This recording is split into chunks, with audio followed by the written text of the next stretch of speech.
Welcome students, welcome to Manabadi videos. రేపటి నుంచి మనకి ఎగ్జామినేషన్ స్టార్ట్ అయిపోతుంది, ఇంటర్మీడియట్ ఎగ్జామినేషన్స్. అండ్ ముఖ్యంగా సాంస్క్రిట్ పేపర్ చూడగానే చాలామందికి ఫీజులు ఎగురుతాయి. ఎందుకంటే సాంస్క్రిట్ అంటే చాలామంది భయపడుతుంటారు.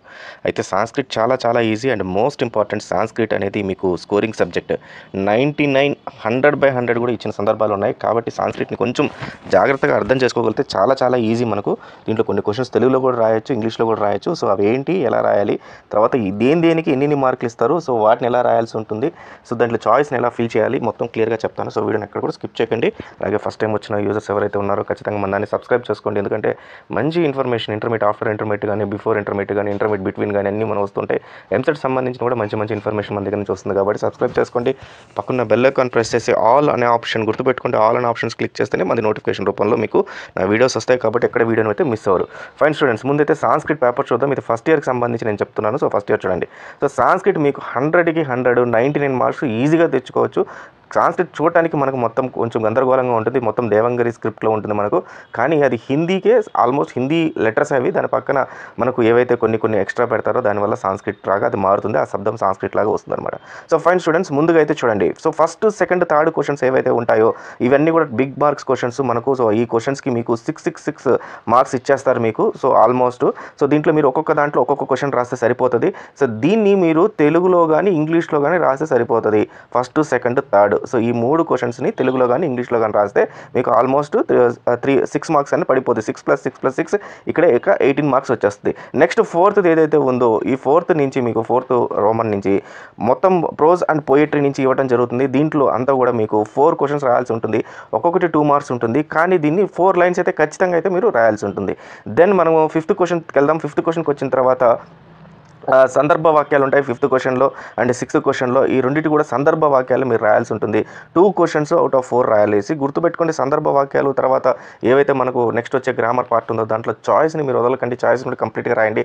దీని ద్వారా ఎక్కడైనా ఒకవేళ మీకు మార్కు పోయినా కూడా ఆ చాయిస్ ద్వారా నుంచి మీకు వస్తుంది. అండ్ ముఖ్యంగా మీరు ఈ రాసేటప్పుడు ఏదైతే మన ఫస్ట్, సెకండ్, థర్డ్ మీరు శ్లోకాసు ఖచ్చితంగా పెట్టడానికి ట్రై చేయండి. ఇప్పుడు మీరు తెలుగులో రాస్తున్నారు కాబట్టి తెలుగుని, ఇంగ్లీష్లో రాస్తున్నట్టు ఇంగ్లీష్లోనే అట్లనే వదిలేయకుండా సాంస్క్రిట్లో శ్లోకాస్ని ఒక 2 to 3 లైన్స్ రాయండి. అండ్ ముఖ్యంగా ఏం చేయాలంటే blue and black pen use చేయండి. బ్లూలో మొత్తం ఆన్సర్ రాసి ఆ శ్లోకాస్ ఏవైతే ఉంటాయో ఆ శ్లోకాస్ని మాత్రం బ్లాక్ పెన్లో రాయండి. అట్లా ఆల్టర్నేట్గా blue and black pen use చేయడం వల్ల మంచి ప్రెజెంటేషన్ అయితే ఏర్పడుతుంది. ఇన్విజిలేటర్ ఆర్ఎల్స్ వాల్యుయేటర్ ఎవరైతే ఉంటారో ఆయనకు ఒక మంచి ఇంప్రెషన్ క్రియేట్ అయిన ఎక్కువ మార్కులు వేసే అవకాశం అయితే ఉంటుంది. Then coming to 7th and 8th prose and poetry సంబంధించి 2 మార్క్ క్వశ్చన్స్ రాయాల్సి ఉంటుంది. దీంట్లో కూడా మీకు జస్ట్ 2 క్వశ్చన్స్ రాస్తే సరిపోతుంది అవుట్ ఆఫ్ 4 2 క్వశ్చన్స్. సో వీటికి మాత్రం ఖచ్చితంగా మీరైతే సాంస్క్రిట్ చదవాలి. చదవకుండా అయితే మాత్రము ఆ టెక్స్ట్ బుక్లో చదివితే సరిపోతుంది. సో మీకు మిగతా సబ్జెక్ట్స్లో కంపేర్ చేస్తే సాంస్క్రిట్ ఓన్లీ 10% చదివితే సరిపోతుంది. మీకు టెక్స్ట్ బుక్ చాలా చిన్న టెక్స్ట్ బుక్ ఉంటుంది. హార్డ్లీ ఒక 50 to 60 పేజెస్ ఉంటాయి. ఒకసారి దాన్ని చదువుకొని ఉంటే అయిపోతుంది. దెన్ 1 మార్క్ క్వశ్చన్స్ వస్తాయి. సో 1 మార్క్ క్వశ్చన్స్ మీరు కూడా అది కూడా మనకు దీని నుంచే వస్తాయి కాబట్టి టెక్స్ట్ బుక్ నుంచి వస్తాయి కాబట్టి 1 మార్క్ క్వశ్చన్స్ అయితే రాయాల్సి ఉంటుంది. సో మొత్తం టోటల్గా 5 క్వశ్చన్స్ ఇస్తారు. ఆ 5 క్వశ్చన్స్ రాయాలి. దీంట్లో 1 మార్క్. సో దీంట్లో అయితే ఎక్కడ చాయిస్ ఉండదు. నెక్స్ట్ వచ్చి పారాగ్రాఫ్ క్వశ్చన్స్. సో పారాగ్రాఫ్లోనే మీకు ఆన్సర్స్ అన్నీ ఉంటాయి. దీనికి సంబంధించి 5 క్వశ్చన్స్ వస్తాయి. దీనికి కూడా 1 మార్క్ ఉంటుంది. So 1 mark into 5 questions is equal to 5 marks. దీనికి కూడా ఇక్కడ మనకి చాయిస్ అయితే ఉండదు. దెన్ సందులు విడదీసి రాయాల్సి ఉంటుంది. 12th and 13th అయితే డిఫరెంట్గా ఉంటాయి. దీంట్లో ఏంటంటే ఒకటి సందుల్ని విడదీసి రాయాల్సి ఉంటుంది, సందులను కలిపి రాయాల్సి ఉంటుంది. సో టోటల్గా 8 క్వశ్చన్స్ ఇస్తారు. సో 12th క్వశ్చన్లో మీకు ఆ సందులు ఏవైతే ఉంటాయో ఆ సందులన్నీ విడదీసేసి రాయాల్సి ఉంటుంది. సో దీంట్లో 8లో 4 క్వశ్చన్స్ రాస్తే సరిపోతుంది. అలాగే సందులు కలిపి రాయాల్సి ఉంటుంది.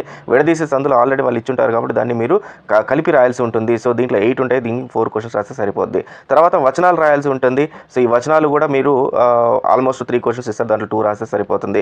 తర్వాత మీకు ధాతువులు ఇస్తారు. సో ధాతువులు 4 క్వశ్చన్స్ ఉంటాయి. 15th క్వశ్చన్ దాంట్లో 2 రాస్తే సరిపోతుంది. అంటే ఫైనల్గా ఏంటంటే మీకు అనువాదం చేయాల్సి ఉంటుంది.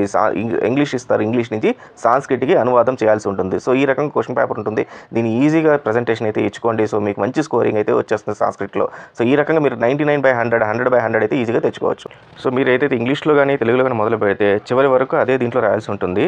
సో 1 to 3 క్వశ్చన్స్ అది ఇంగ్లీష్లో రాస్తే ఇంగ్లీష్లోనే, తెలుగులో రాస్తే తెలుగులోనే రాయాల్సి వస్తుంది. మధ్యలో ఇంగ్లీష్ రాసి మళ్ళీ తెలుగు అట్లా 2 అయితే రాయకూడదు.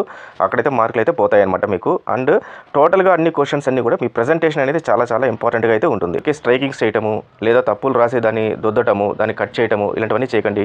నీట్గా ఏదైతే ఉందో ఫిక్స్గా నీట్గా రాస్తే మాత్రము సో 3 hours ఎగ్జామినేషన్లో క్లియర్గా రాయటం నేర్చుకోండి. సో కంగారు పడకుండా నీట్గా రాసి ప్రజెంటేషన్ చాలా బాగా ఉంటే బాగుంటుంది. శబ్దాలు ధాతువులకి మాత్రం టేబుల్ రాయండి. సో టేబుల్ రాసి టేబుల్లో ప్రజెంట్ చేయండి. ఏదైనా మీకు ఒక తప్పులు ఉంటే చిన్న స్ట్రైక్ ఇవ్వండి. సో సాంస్క్రిట్ మొత్తం కూడా ప్రజెంటేషన్ పైన మార్క్స్ డిపెండ్ అవుతాయి కాబట్టి ఖచ్చితంగా మీకు 99 100 మార్క్స్ ఈజీగా ప్రజెంటేషన్ ద్వారా మీకు వచ్చేయడం జరుగుతుంది. So all the best students. Thank you very much.